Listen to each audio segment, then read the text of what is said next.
Hello friends, S.I.Talukdar YouTube channel স্বাগতম জনাইছো। আজি ভিডিওটোত মই আপোনালোকক দেখাম যে আপোনালোকে ডিব্ৰুগড় ইউনিভাৰ্সিটি CBCS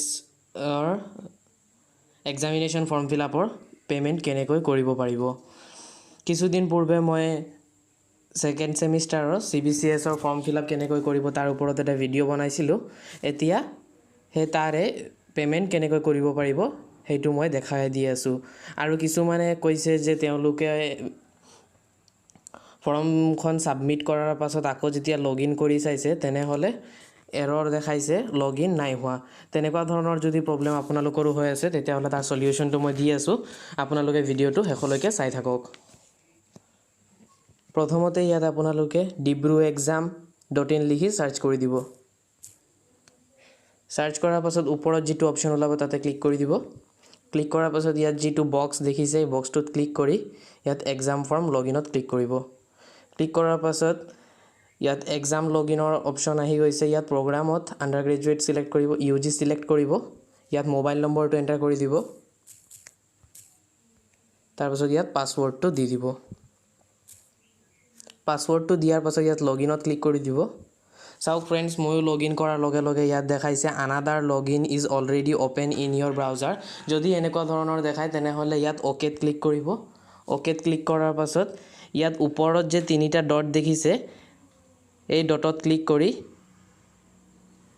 কৰি তাৰ পাছত হিষ্ট্ৰীত গুছি যাব। হিষ্ট্ৰীত গৈ আপোনালোকে আগৰ যিমানখিনি হিষ্ট্ৰী আছে হিষ্ট্ৰী গুটেইখিনি ডিলিট কৰি দিব, মানে ক্লিয়াৰ কৰি দিব।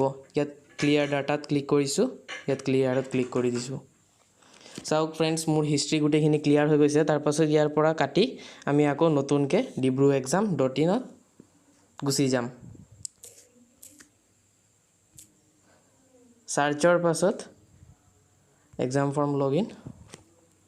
সো ইয়াত আকৌ সেম প্ৰসেছত কৰক। আন্ডাৰ গ্ৰেজুৱেট মোবাইল নম্বৰটো এন্টাৰ কৰি লওক। পাসওয়াৰ্ডটো দি লব। পাসওয়াৰ্ড দি লোৱাৰ পাছত লগইনত ক্লিক কৰি দিব। চাওক ফ্ৰেন্ডস, মই আপোনালোকৰ সন্মুখতে এইটো কৰিছো। মোৰ লগইন হৈ গৈছে। আপোনালোকৰো যদি তেনেকুৱা ধৰণৰ প্ৰবলেম হয় তেনে হলে প্ৰথমতে আপোনালোকে নিজৰ হিষ্ট্ৰীটো ডিলিট কৰি লব। হিষ্ট্ৰী ডিলিট কৰাৰ পাছত আকৌ নতুনকে লগইন কৰি চাব, লগইন হৈ যাব। তো বলক মই এতিয়া পেমেন্টটো কৰি দেখাই দিছো। মোৰ ইয়াত চাওক ফৰ্ম ভেৰিফাইড বাই কলেজৰ পৰা ভেৰিফাই হৈ গল, কিন্তু পেমেন্ট ৰিসিভড এতিয়ালৈকে ক্ৰস আহি আছে। পেমেন্ট এতিয়ালৈকে মই কৰা নাই। তলফালে স্ক্ৰল কৰিব। স্ক্ৰল কৰাৰ পাছত তলত চাওক ইয়াত পে নাওৰ বটনটো ওপেন হৈ গৈছে। ইয়াত পে নাওত ক্লিক কৰি দিব।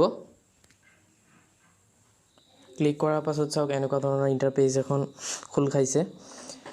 ইয়াত এমাউন্ট চাওক 640 লিখা আছে। টোটাল এমাউন্ট মই পে কৰিব লাগিব।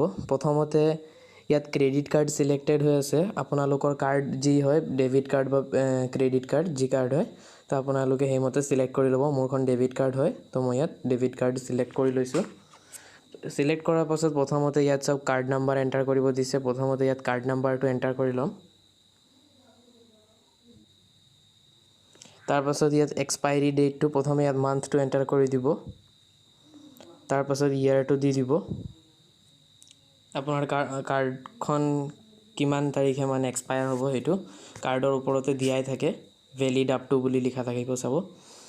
তাৰ পাছত ইয়াত CVV নাম্বাৰটো এন্টাৰ কৰি দিব। যেটো আপোনাৰ কাৰ্ডৰ পাছফালে তিনটা নম্বৰ থাকে চাব, হেতু এন্টাৰ কৰি দিব। ইয়াত চাওক সাইডত অকমান সৰুকে ফটো এটাটো দেখাইছে। ইয়াত CVV নাম্বাৰটো এন্টাৰ কৰি দিব।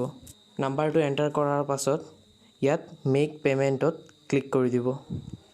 অকমান দেৰি ওয়েট কৰিব লাগিব, প্ৰসেসিং হৈ আছে। হোৱাৰ পাছত ইয়াত মোবাইলত OTP এটা সেন্ড কৰিব। হে OTP টো ইয়াত এন্টাৰ কৰিব লাগিব। এন্টাৰ কৰাৰ পাছত সাবমিটত ক্লিক কৰি দিব। মনত ৰাখিব OTP টো কেৱল 5 মিনিটৰ কাৰণেহে ভ্যালিড থাকিব, সোনকালে কৰিব হে কাৰণে। তাৰ পাছত সাবমিটত ক্লিক কৰি দিব। প্ৰসেসিং হৈ আছে। চাওক ইয়াত মেছেজ আহি গৈছে ট্ৰানজেকচন সাকসেস, ওকে কৰি দিব। পেমেন্ট ৰিসিভড চাওক টিক মাৰ্ক আহি গৈছে। পেমেন্ট ৰিসিভড হৈ গল। চাওক তলতো আহি গৈছে পেইড, পেমেন্ট ডান সাকসেসফুলি বুলি। তো ফ্ৰেন্ডস, আজি ভিডিওটো ইমানে। যদি ভিডিওটো ভাল লাগিল তেনে হলে লাইক কৰিব, শেয়াৰ কৰিব এন্ড মোৰ চেনেলটো সাবস্ক্ৰাইব কৰিবলৈ নাপাহৰিব, কাৰণ মই এনেকুৱা ধৰণৰ হেল্পফুল ভিডিওজ আপলোড কৰি থাকো। And thanks for watching this video.